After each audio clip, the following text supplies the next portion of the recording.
धाकड़ खबर, बेखौफज़ुबां, बेबाक अंदाज। धाकड़ खबर में आपका स्वागत है। मैं आपके साथ हूं अकरम रईस खान। वैश्विक हलचल, जी हां, वैश्विक हलचल का वो ताजा बुलेटिन लेकर एक बार फिर से आपके सामने हाजिर हो चुके हैं, जिसमें बात करते हैं देश दुनिया ही नहीं, गाजा, फिलिस्तीन, इजराइल, ईरान, लेबनान, सीरिया, रूस और यूक्रेन की खास तौर पर। और इसके अलावा बहुत सारे पहलुओं से भी आपको कराते हैं रूबरू, क्योंकि इन तमाम मुद्दों पर बात करने के लिए हमारे साथ रोजाना जुड़ जाते हैं कृष्ण कांजी यानी के जी, जो भारतीय वायुसेना के रिटायर्ड ऑफिसर हैं और जियो पॉलिटिक्स पर वाकई में अपनी पैनी ही नहीं गहरी नजर भी रखते हैं। बहुत शुक्रिया सर वक्त देने के लिए। थैंक यू मिस्टर अकरम।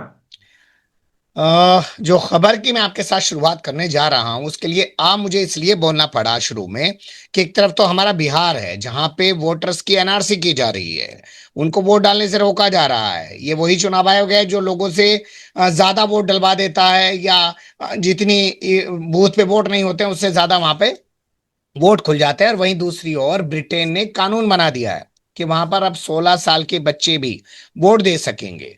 तो जो 16 साल के बच्चों को वोट देने का अधिकार दिया गया है ब्रिटेन में, या दिया जा रहा है, उससे आप कैसे देखते हैं? क्या वाकई में उससे लोकतंत्र सशक्त होगा, या इन्हें लग रहा है कि भाई बड़े लोग तो आते नहीं है वोट देने के लिए, बच्चे कच्चों को कुछ ऐसा कर देंगे कि वो आके हमें वोट दे दें और इतना परसेंट वोट मिल जाए और हम लोग सत्ता में आ जाएं? आपकी अंतिम बात इंग्लैंड की जहां तक है सही है, क्योंकि 2021 की तुलना में इनका मत प्रतिशत था वो आधे से अधिक गिर गया था। यानी आम जनता का, मेहनतकश जनता का इस चुनाव की प्रक्रिया से मोह भंग हो चुका है। इसके बावजूद कि इंग्लैंड में हमारे तुलना में ज्यादा पारदर्शक है, ज्यादा स्वच्छ है, लेकिन जिस तरीके से पैसे का खेल और जिस तरह की बाकी चीजें होती है अमेरिका में देख लें तो और भी घटिया इस तरह का वहां पे हो जाता है। लोग उससे अब कह रहे हैं कि भाई छोड़ो, कोई फायदा नहीं है, हम चाहे टूरिस्ट को दे दें चाहे लेबर को दे दें, और विकल्प की राजनीति करने में वो सक्षम नहीं हो रहे हैं। हालांकि communist party of great Britain, Marxist Leninist, हमारे बरार थे, बेन बरार, उनकी बेटी, अभी तो मर गए बेचारे, चंडीगढ़ आए थे घूमने मर गए, उन्होंने ही स्थापित किया था, वहां पर बड़ी तेजी से आगे बढ़ी थी। उनकी बेटी है और बेटा भी है, रंजीत बरार करके है वो, बेटी का नाम मुझे नहीं याद है, वही मिस बरार कह ले। तो ये सब मिलके उसको केवल अपने देश में नहीं दूसरे जगहों में फैला रहे हैं, लेकिन अभी बढ़त कहीं से भी मैं कहूंगा संतोषजनक नहीं है। हालांकि कोशिश बहुत जारी है। तो एक दिखावा है, हालांकि ऑस्ट्रिया, ब्राजील और माल्टा, वहां भी ये मतलब आपने कहा ना 16 वर्ष वाली वो बातें हो गई है। और दिखाने की कोशिश है कि लोगों को जब नौकरी करते हैं, ये सर्विस टैक्स भी देते हैं, मिलिट्री भी ज्वाइन कर सकते हैं, शायद ट्रेनिंग का पीरियड होगा, हमारे अभी 16.5 साल ऐसे कुछ होता है नेशनल डिफेंस एकेडमी में, लेकिन जब तक वो फौज में जाते हैं वो 18-19 वर्ष के हो जाते हैं, इसलिए हमारे यहाँ से बालिग कैटेगरी में आते हैं। तो ये तो वहां की बात हुई। जहां तक बिहार की बातें, अभी भी 30-35 लाख जो है कहते हैं कि मर मरा गए या बिहार छोड़ के भाग गए या वो सब हो गया। हालांकि विपक्ष के बहुत जबरदस्त आक्रोश और धमकी के बाद ये चीज हुआ है, लेकिन सुप्रीम कोर्ट ने इस मामले में इलेक्शन कमीशन को कहने के बावजूद भी कि यह गृह मंत्रालय का काम है एनआरसी करवाना, कौन देश का नागरिक है कि नहीं आपका काम नहीं है। और प्लीज उन्होंने एक तरह से रिक्वेस्ट की कि जिस चीजों को आप नहीं मानते, आधार कार्ड वगैरह, इसको भी जरा मानिए, देखिए। अब इलेक्शन कमीशन के ऊपर छोड़ दिया है, तो हम अंदाजा लगा सकते हैं बिहार में कभी जो हो रहा है उस पर हम विस्तार में हमें एक बार बात जरूर करना चाहिए। जी चलिए, ये लोकतंत्र की मजबूती के लिए सब कदम उठाए जा रहे हैं। अब हमारे यहाँ भी हो सकता है कल को 16 साल के बच्चों को वोट डालने का अधिकार दे दिया जाए, क्योंकि उनको जल्दी आसानी से वर्गलाया जा सकता है, या आजकल उनके दिमाग में जो भूसा मोबाइल के जरिए भर दिया है उसका ज्यादा इस्तेमाल किया जा सकता है। अगली खबर का रुख कर लेते हैं। ब्राजील की सुप्रीम कोर्ट ने वहां के पूर्व राष्ट्रपति बोल्सोनारो के खिलाफ कोई बड़ा आदेश दिया है। ट्रंप को क्या दिक्कत हो रही है सर उससे? एक तो ये बोल्सोनारो जो पिछले चुनाव में 2021 के चुनाव में इन्होंने बड़ा हंगामा किया था, हारने के बावजूद, जबकि बुरी तरह हारे थे। ये अभी जो प्रेजेंट राष्ट्रपति हैं उनके खिलाफ हार गए, लूला डी सिल्वा। यह अंतर्राष्ट्रीय लीडर है। हालांकि इस बार के चुनाव में जीतने के बाद से अमेरिका के धमकी से लगता है कुछ न कुछ सहमे से हुए, मैं ये नहीं कहूंगा कि पीछे हट गए हैं, भारत जैसा सहमे हुए हैं।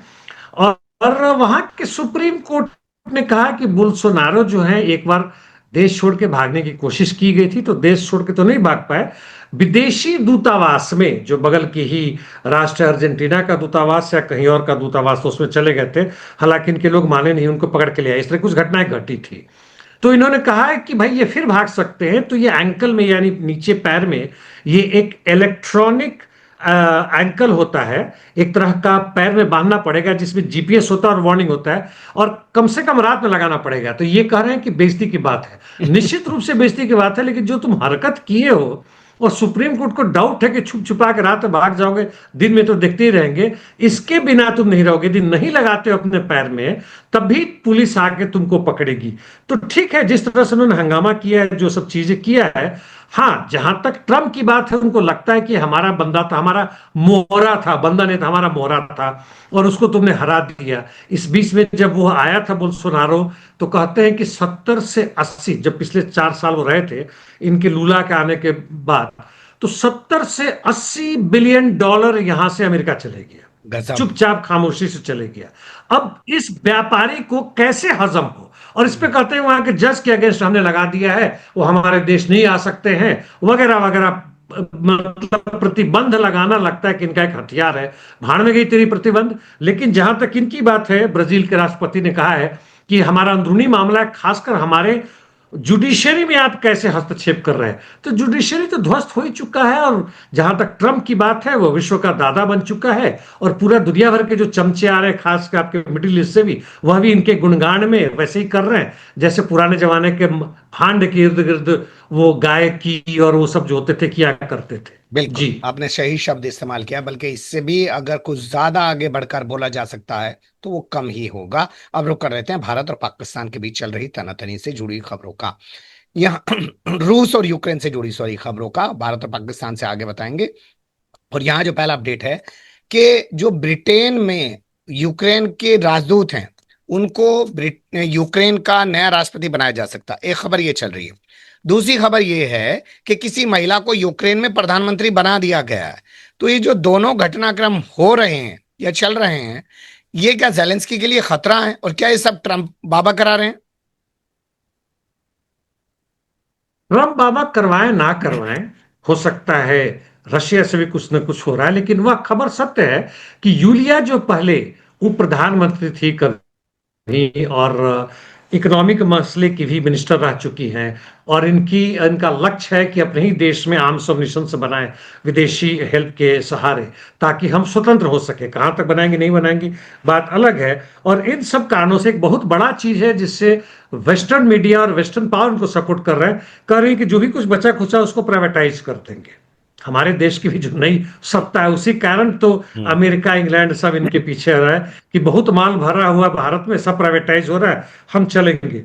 जहां तक पहले वाले जो बात है, जो अभी ब्रिटेन में यूक्रेन के एम्बेसडर हैं, वह पहले वहां के चीफ ऑफ आर्मी स्टाफ थे, मिलिट्री के मतलब हेड थे, जालूजनी।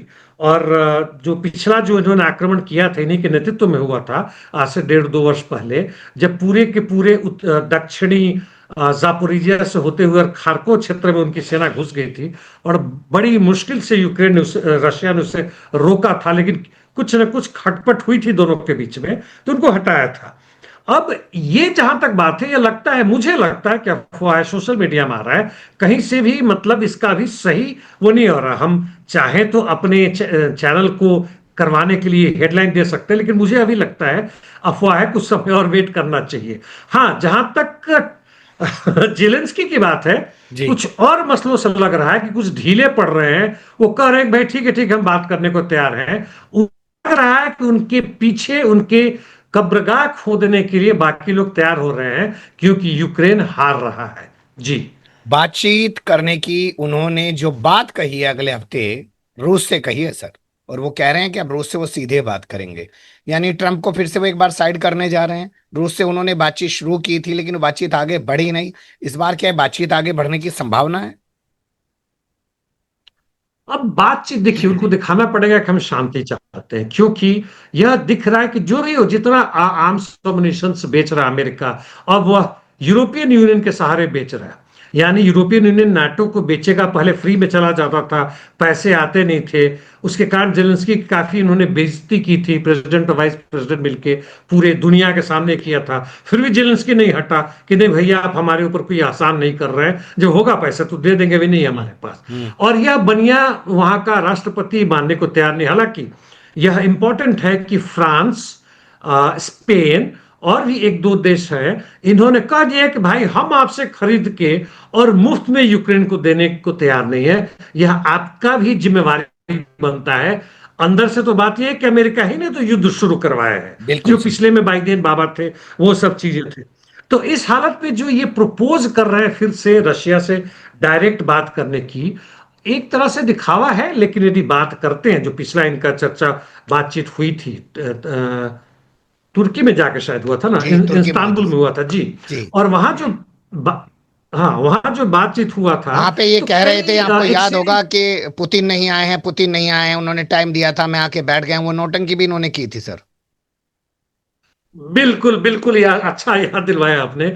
और जो आदान प्रदान हुआ है अब जाके पूरा हुआ है। अब 1,000 यूक्रेन के डेड सैनिकों या उनके लोगों के जवाब पे इनकी तरफ से 19 से 20 गया है। तो बीच में उन्होंने मना कर दिया था कि हमारी बेइज्जती हो रही है, ऐसा कैसे हो सकता है। हम्म। लेकिन जब यूक्रेन के जनता का दबाव पड़ा कि हमारा डेड बॉडी तो कम से कम वापस ले लो, तब जाके किया है। तो उससे दिखता है साफ कि किस तरह से यूक्रेन की सेना, यूक्रेन की इक्विपमेंट, यूक्रेन की जमीन मार खा रही है। और जेलेंस्की यदि नहीं मानते हैं तो इनकी भी पिटाई बहुत जल्दी कहीं ना कहीं से होने वाली है जी। देखते हैं, ट्रंप भी मायूस है पुतिन से, और पुतिन भी देख रहे हैं कि ट्रंप का रवैया कैसे बदल रहा है। तो क्या ये दोनों नेता आपस में बैठकर इस मसले को सुलझा पाएंगे, या वो कहते हैं ना कि बिल्ली जो है लड़ने आई है और तीसरा कोई बंदर फायदा उठा रहा है। अगली खबरों का रुख कर लेते हैं। इंडिया और हम्म। पाकिस्तान से जुड़ी हुई है, और यहाँ जो पहला अपडेट हमारे पास आ रहा है वो भी ट्रंप से जुड़ा हुआ है। ट्रंप ही पूरी दुनिया में इस वक्त सुर्खियां बटोर रहा है, हेडलाइंस बना रहा है। सितंबर में पाकिस्तान पहुंच सकते हैं डोनाल्ड ट्रंप। कितनी सच्चाई? देखिए, यह अभी सोशल मीडिया में घूम रहा है। कल तक मैंने देखा था, आज मैं चूंकि बाहर हूं, नहीं बहुत सारे खबरें देख सका। तो उसमें पाकिस्तान ने कहा था कि नहीं, भी कंफर्म नहीं है। और यह भी था कि पाकिस्तान जाएंगे, उसके बाद से फिर भारत आएंगे, यानी दोनों को बराबर तराजू में तौलने को दिखाने की कोशिश होगी। तो देखते हैं, अभी कंफर्मेशन नहीं है। वैसे देखें तो पाकिस्तान के चीफ ऑफ आर्मी स्टाफ पहुंचे हैं, उनके फॉरेन मिनिस्टर पहुंचे हैं, उनके बड़े बड़े लोग पहुंचते हैं। ट्रम्प का गुणगान गाया है, उनका नाम दिया है कि उन्हें पीस प्राइज नोबेल का मिलना चाहिए। तो इतना कर रहे हैं तो संभवतः ट्रम्प खुश होकर आ भी सकते हैं। लेकिन अभी कंफर्मेशन नहीं है जी। चलिए, अब अगली खबर का रुख कर लेते हैं। वो भी जो है पाकिस्तान से ही जुड़ी हुई है। और यहाँ जो जानकारी हमें मिल रही है वो ये कि ट्रंप ने एक दावा कर दिया है कि साहब 5 जहाज गिराए गए थे भारत और पाकिस्तान के बीच जब लड़ाई शुरू हुई थी। लेकिन बाबा जी ये नहीं बता रहे हैं कि किसके कितने गिरे, या एक के ही सारे गिरे। ट्रंप भी अजीब आदमी है। जब भारत की तरफ से ऊपर से कुछ कुछ दबदब के ही सही यह कहा गया है ऑफिशियली, जो यहाँ के पीएमओ ऑफिस है या फॉरेन मिनिस्ट्री के जो स्पोक्स पर्सन है, कि नहीं नहीं ऐसा कुछ नहीं हुआ है, हमने खुद डायरेक्ट, पाकिस्तान हमारे पास आया था, उसका आर्म्ड फोर्सेस का जो टॉप लीडरशिप था वो हमारे पास आया था कि भाई युद्ध बंद करो। हालांकि यहाँ के भी चीफ ऑफ डिफेंस सर्विसेज ने, सीडीएस ने और बाकी लोगों ने कहा था कि हाँ हमारे कुछ मारे गए हैं, लेकिन वो महत्वपूर्ण नहीं है। चीफ ऑफ एयर स्टाफ ने भी कहा कि उससे ज्यादा महत्वपूर्ण है कि कितने मारे गए, कि क्यों मारे गए, ताकि हम सीख रहे हैं। तो ये गोल गोल भाषा में घुमा रहे हैं, लेकिन ट्रंप छोड़ नहीं रहे। ट्रंप जो है सो लगा हुआ है, 5 विमान की बात है, उसी को तकरीबन रिपीट किया है जो पाकिस्तान के आर्म्ड फोर्सेस ने कहा था कि हमने 5 या 6 विमान मारे थे। जिससे मुख्य रूप से सबसे ये है कि MiG-23, 29 तो ही है, जो फ्रांस से हमने नया नया लिया है। और बढ़िया जहाज जिसके दम पे हम कूद रहे थे, उसी को मार गिराने की बात हो रही है। राफेल की बात कर रहा हूं मैं। तो ट्रंप छोड़ नहीं रहा। आई थिंक 10-12 बार वो बोल चुके हैं। ठीक और है। भारत के लिए कहें तो एक तरह से शर्मिंदगी की बात हो रही है कि भाई तुम बता दो पूरा कि क्या सीन है, नहीं सीन है, ताकि हम भी जान जाए, जनता भी जान जाए। क्योंकि इससे कहीं ना कहीं खुद बुदाहट हो रही है, अंदर में बाहर में, सोशल मीडिया में तो हर जगह छाया हुआ है ठीक है। जी। क्या आपको लगता है कल से जो लोकसभा मतलब संसद शुरू हो रही है, उसमें ये बड़ा मुद्दा बनेगा। विपक्ष तो बोल रहा है, लेकिन सरकार जवाब ही नहीं देगी जो आज तक नहीं दे रही है, तो क्या कर लोगे? अब हंगामा होगा। देखिए, ये सब जो बातें हैं संसद की, चुनाव की, मैं कह चुका हूं, उसका इतना ही इस्तेमाल हो सकता है कि उस पार्टी को जो वास्तव में जनता को लेकर, एक मान लेते हैं कि मास सिविल डिसोबीडियंस के रूप में होता है, जैसे 1942 में हुआ था अंग्रेजों के ऊपर दबाव करने के लिए, यानी पूरी जनता का एक बड़ा हिस्सा सड़कों पे आ जाए और किसी तरह से हम संबंध नहीं रखेंगे, सरकार सब नहीं मानते, वह चीज यदि होता है तब कुछ बनता है। और ये प्रचार करने के लिए आप पार्लियामेंट में जाते हैं, सोशल मीडिया जैसे हमारा ये चल रहा है, दूसरे तरह की चीजें हैं जी। जो बीच बीच में धरना प्रदर्शन होता है, मजदूरों को होता है, उसका इस्तेमाल करते हैं। लेकिन वही लक्ष्य हो कि अगले चुनाव में 2029 में हराएंगे, तो हम्म। कोई खास मायने मेरे हिसाब से नहीं बनता है। जी। बहुत बड़ी बात आपने कही है कि जिस तरीके से भारत छोड़ो आंदोलन की शुरुआत हुई थी, अगर जनता निकले तो शायद सरकार को, सत्ता में बैठे लोगों को कुछ समझ आए। और क्या सिर्फ इसी के लिए अभियान चलाया जाए कि भाई 2024 खत्म हो गया, अब 2019 की तैयारी करो, लोगों से वोट डलवाओ, तो उससे कुछ बदलने वाला है नहीं। अगली खबर का रुख कर लेते हैं। क्या ब्राजील वाकई में भारत से कोई मिसाइल समझौता करने जा रहा था और वो रद्द हो गया है? ये हुआ है, ये ब्राजील जो है, यहां से हमारा आकाश आकाश वन का कॉन्ट्रैक्ट हो गया था। हालांकि कहीं ना कहीं से टाइमली हम लोग इनको नहीं दे पाए, लेकिन इस बीच में ब्राजील ने इटली से संपर्क किया। ब्राजील को जो चाहिए था, वह चाहिए था लॉन्ग रेंज हाई एल्टीट्यूड वाला, जो उन्होंने अपना डिफेंस के बारे में सोचा होगा, क्योंकि खतरा होगा तो अमेरिका से होगा, जैसे होगा उस हिसाब से सोच समझ के इन्होंने बनाया है। और इसलिए उन्होंने संभवतः भारत से कहा था कि आकाश का जो एडवांस वर्जन है वो हमें दे। और वह था आकाश का एडवांस वर्जन जो था, आकाश 1G करके कुछ, जो अगला GF जो है करके, वो आना चाहिए था। लेकिन उसका अभी ट्रायल में है, जब वो मार्केट में आएगा, वास्तव में उसका प्रोडक्शन होगा, उसमें भी कम से कम 1 से 1.5 वर्ष लगेगा, कितना भी तेजी करे। और इसलिए जा रहे हैं। तो महत्वपूर्ण यह नहीं कि हमारा भारत से संपर्क इस मामले में खत्म हो गया, बाकी डिफेंस वगैरह में है।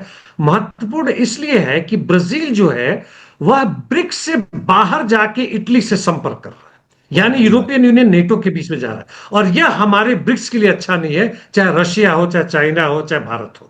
जी, मैं जी, इस रूप से देखता हूं। जी। आपने बहुत अच्छे रूप में इसको पेश किया, और मैं तो यहां तक कह सकता हूं कि इस सब के पीछे, ऐसा करवाने के पीछे कि ब्रिक्स टूटे, ब्रिक्स कमजोर दिखाई दे, ब्रिक्स के लोग एक दूसरे की मदद ना करें, इसके पीछे भी ट्रम्प बाबा की रणनीति हो सकती है। और ब्रिक्स के देश जो है नाटो की और यूरोप की तरफ देखें। खैर, अब रुक कर लेते हैं गाजा से जुड़ी खबरों का। यहाँ जो पहला अपडेट है वो है कोलंबिया से। कोलंबिया में है ग्रुप के जो लोगों की मीटिंग हुई और जिसमें इसराइल के बायकॉट की बात उठी, उसके प्रतिबंध की बात उठी, उस पर हमास जो है काफी खुश नजर आ रहा है। नहीं, हमास को तो खुश होना चाहिए, खुश हम भी हैं। ये जो बोगोटा एग्रीमेंट हुआ, जिसमें दर्जन भर राष्ट्रों के लोग थे, और पहली बार ऐसा हुआ कि मतलब रिप्रेजेंटेटिव तो करीब 20 से अधिक देशों के थे, और लेकिन मुख्य रूप से जो दर्जन भर देश थे, जिनकी चर्चा हम पहले भी कर चुके हैं। और कोलंबिया के साथ साथ जो ही देश आए हैं, उसमें भारत, चीन नहीं, आश्चर्यजनक बात जो भी है, भारत नहीं, तो इसमें कोई आश्चर्य की बात नहीं है। मुख्य मुद्दा यह है कि इन लोगों ने मिलकर कहा है कि हम अपनी तरफ से इसराइल को जो भी आर्म्स ऑर्गेनाइजेशन है, जो भी इकोनॉमिक एड होता है, हम उसको बंद कर रहे हैं, सीज कर रहे हैं। वैसे ही जैसे अमेरिका कहता है कि हमने तुम्हारे ऊपर प्रतिबंध लगा दिया, हम्म। ये प्रतिबंध लगा रहे हैं, डिप्लोमेटिकली इसको हम प्रतिबंध लगाएंगे। अब केवल आर्म्स ही नहीं, लेकिन बाकी जितने बायलैटरल ट्रेड है उसको भी होगा तो हम खत्म कर देंगे। और ये एक बड़ा बढ़िया चीज है। हमास ने कहा कि उम्मीद करता हूं कि और भी बाकी देश लोग इसमें आएंगे। तो इसमें जो है सो सैल्यूट इन देशों को भी बनता है, और खासकर हमारी जो महिला है, फ्रांसिस्का अल्बानीज। और मैं तो उनको फिर पूरा कहूंगा करेंगे कि मैंने। किसी माध्यम से हम आवाज उठा सके, तो उनको नोबेल पीस प्राइज मिले, ना कि धूर्त मकार जो बैठे हुए अमेरिका और दूसरे जगहों में। जी। बहुत बड़ी बात आपने कही है। स्लोवेनिया ने भी एक बड़ा कदम उठाया और उसने बेजेलिल स्मोट्रिच और बैन गुइर को प्रतिबंधित कर दिया अपने यहाँ आने पर। इससे पहले ऑस्ट्रेलिया, न्यूजीलैंड, नॉर्वे, स्पेन और कनाडा भी उन दोनों नेताओं को प्रतिबंधित कर चुके हैं। खैर, अब अगली खबर का रुख करते हैं। घायल बच्चों का इलाज ना करने पर, गाजा के घायल बच्चों का इलाज ना करने पर ब्रिटिश सरकार पर मुकदमा, सर। ये अच्छी बात है। पता नहीं वहां का संविधान इसकी इजाजत देता नहीं है, लेकिन इंग्लैंड कहीं ना कहीं से ये है कि किसी युद्ध क्षेत्र में यदि वह भी प्रत्यक्ष अप्रत्यक्ष रूप से शामिल है, तो वहां को बच्चों को लाकर अपने यहाँ यदि जरूरत है, संभावना बनती तो लाकर उनकी करना चाहिए, देखभाल करनी चाहिए, इलाज करनी चाहिए, शिक्षा वगैरह का ध्यान रखना चाहिए। इस पर इंग्लैंड के जो प्रेजेंट तथा कथित लेबर पार्टी के प्रधानमंत्री वो कहते हैं कि हम उनको नहीं लेंगे। और इसके खिलाफ ये लोग वकील लोग और जो भी है लेफ्टिस्ट लोग हैं, प्रो पैलेस्टीन के लोग हैं, वह लोग पहुंचे हुए कोर्ट में कि भाई आप जो है सो राहत दें, यह बहुत बड़ी गड़बड़ बात है और हमारी अंतर्राष्ट्रीय छवि पर बहुत बड़ा धक्का लग रहा है। धक्का लग क्या रहा है? धक्का लग चुका है। तुमने कानून ऐसा बना दिया है कि तुम प्रो पैलेस्टीन यदि नारा निकालते हो तो उठा के जेल में डाल देंगे। जी बिल्कुल, हमने से कहा फिलिस्तीन एक्शन ग्रुप को इन्होंने प्रतिबंधित कर दिया आतंकवाद के दायरे में लाकर, और लोग अगर प्रोटेस्ट कर रहे हैं हर हफ्ते तो दर्जनों की तादाद में उनको गिरफ्तार करके जेलों में डाला जा रहा है। ट्रंप को भी लगता है अमेरिकी अदालत से आईसीसी के जो लोग हैं उन पर प्रतिबंध लगाना भारी पड़ सकता है। अब ट्रंप की हुई बदमाशी देखिए, जैसे इंग्लैंड में हुआ कि हम पैलेस्टीन जो कि एक प्रताड़ित देश है, दशकों से 60 साल से ज्यादा से उसको अपने अंदर बंधक तरह से बना के रखा हुआ है। वेस्ट बैंक पे पूरी तरह से कब्जा कर लिया, जेरूसलम में उनको कोई हरकत नहीं कर ले दे रहे। गाजा की स्थिति क्या आप बार बार बात कर चुके हैं। वैसे इतना बताऊं कि हमास ने फिर 2-3 आईडीएफ के सैनिकों को बुरी तरह घायल किया है और वहां से वैक्यूएशन हो रहा है। इसराइल ने डिटेल नहीं दिया, मारे भी कई गए, उनकी लड़ाई जारी है। तो यहां तक जहां तक ट्रंप है कहता है कि आईसीसी जो है हमारे ऊपर कुछ गड़बड़ कर रहा है, और हमारे मित्र देश, हमारे बेस्ट अलाई देश, यानी वो इसराइल की बात कर रहा है ट्रंप, उसके के मतलब प्रधान के ऊपर, उनके प्रधानमंत्री हैं, उनके जो भूतपूर्व डिफेंस मिनिस्टर है शायद, उनके ऊपर भी आईसीसी ने वारंट जारी किया, हम उनको कैसे छोड़ देंगे, हम उन पर नहीं करने देंगे, प्रतिबंध लगाएंगे। और तब जब लोग कोर्ट गए तो लेडी जज है, उन्होंने कहा कि बहुत गलत बात है, आप ऐसे कैसे करेंगे। हमारा जो फर्स्ट अमेंडमेंट या सेकेंड अमेंडमेंट है अमेरिका का संविधान में, जो कि इसका अधिकार देता है कि हम इसको प्रमोट करेंगे, ना कि उसको बैन करेंगे उल्टा, और उसके ह्यूमन राइट्स को हम प्रतिबंधित कर रहे हैं। अमेरिका में जितने बैंक है उसके बंद कर दिया आपने, उसके एसेट्स आपने सीज कर लिए, यह गलत बात है। हो सकता है सुप्रीम कोर्ट जाए, सुप्रीम कोर्ट फिर कर दे, क्योंकि ऐसा लगता है कि supreme court by last Trump के अंदर आ चुका है, वो सर नवा चुका है अपना। जी ये आपने बिल्कुल सही कहा, क्योंकि ऐसे कई सारे मामले हमने देखे जो निचली अदालतों से ट्रंप के लिए झटका थे, लेकिन सुप्रीम कोर्ट जाते ही उन मामलों में अदालत से राहत मिल गई ट्रंप को। अब रुक कर लेते हैं ट्रंप महान से जुड़ी खबरों का।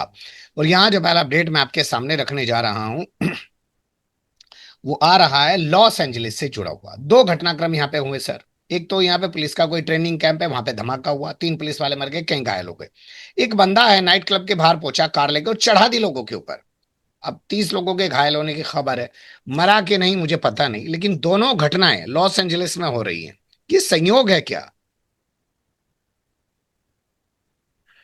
जहां तक पुलिस ट्रेनिंग कैंप है, वो कहते हैं कि इसमें कोई आतंकी वारदात की संभावना नहीं है, क्योंकि उनका जो ट्रेनिंग था एक्सप्लोड कर गया, मार गए। दूसरे जहां कार चढ़ा उसमें भी शायद 3 बंदे मारे गए, 3 ही मारे गए हैं। और यह जो है वो लगता है कि जानबूझकर किया गया है। जैसे अभी तक कारण वो इस पे चुपचाप बैठे हुए हैं, बता नहीं रहे जो भी है लॉस एंजलिस में जो हो रहा है घटना है। और लॉस एंजलिस में ही इस तरह की चीजें हो रही कि 3 मर गए, ये हो गए। और यहाँ पर जहां तक की बात है, कुछ और भी घटना घटी है, मेरे दिमाग में नहीं याद आ रहा है क्या अभी हुआ। मैंने आज सुबह अभी सुबह ही देखा था, नहीं, जो कि लॉस एंजलिस में ही फिर से। अभी कुछ दिन तो पहले का आपको याद होगा जब यहाँ पर जो है कमांडो उतार दिए थे ट्रंप ने, और यहाँ की सरकार जो स्थानीय सरकार है उन्होंने बड़े खिलाफत की थी कि यहाँ पे मत उतारिए, नेशनल सिक्योरिटी गार्ड उतार दिए थे, शायद ऐसा कुछ था प्रकरण यहाँ से प्रवासियों को हटाने के लिए, जब यहाँ पे वो लोग प्रदर्शन करने आए थे। हाँ, ये भी घटनाएं हुई थी। तो चीजें घट रही हैं, लोग मर रहा है, लेकिन उसका कोई मायने नहीं है। एक जो मोमेंटम चल रहा है इस साम्राज्यवादी अमेरिका का, और लोग जो नारा लगा रहे थे मागा मागा, यानी हमारा उनका देश अमेरिका फिर से महान बन रहा है, उस चक्कर में उन्हें यह नहीं समझ रहा है कि उन्हें भी लूटा जा रहा है, उन्हें भी मारा जा रहा है, और उनकी हालत बद से बदतर हो रहा है। उनके कुछ चंद 2 से 4% लोग हैं जो बाहर से लूट रहे हैं, अंदर से लूट रहे हैं, उसका हिस्सा उन्हें मिल रहा है। लेकिन असल हिस्सेदार तो ट्रंप जैसे कुछ लोग, 100 लोग भी संभवतः नहीं है, जो कि सारा माल जो है लूट के खा रहे हैं। जी। अगली खबर का रुख कर लेते हैं। एक नहीं, हमने ईरान के तीनों परमाणु ठिकानों को पूरी तरह तबाह कर दिया और वो सालों तक परमाणु के क्षेत्र में कुछ भी नहीं कर पाएगा। ये सफाई बार बार ट्रंप को क्यों देनी पड़ रही है सर? ट्रंप को मालूम है कि झूठ बोल रहे हैं, खुद को भी मालूम है, और ट्रंप को यह भी मालूम है कि एक झूठ को 100 बार बोलो तो लोग उसको सच्चा मानने लगते हैं। हम्म। गोबल्स जो थे, जो हिटलर के प्रचार मंत्री या जो भी थे मंत्री थे, और वो उनका कहना था, वो पिल्ली कहते थे। तो हम्म। झूठ बोलो, बार बार बोलो। हमारे देश के भी गृह मंत्री ने कहा था कि हम चाहें तो किसी भी झूठ को फैला सकते हैं, क्योंकि हमारे पास सोशल मीडिया को कंट्रोल करने के लिए 20,000 से अधिक हमने बूथ और वो सब बना रखे हैं। तो यह सबको मालूम है, ट्रंप वही कर रहे हैं। हाँ, जनता किस हद तक उस कचड़े को जो फैलाया जा रहा है उनके दिमाग के इर्द गिर्द और दिमाग के अंदर, कब तक बर्दाश्त करेगी, ये बात यह देखने की है। जी।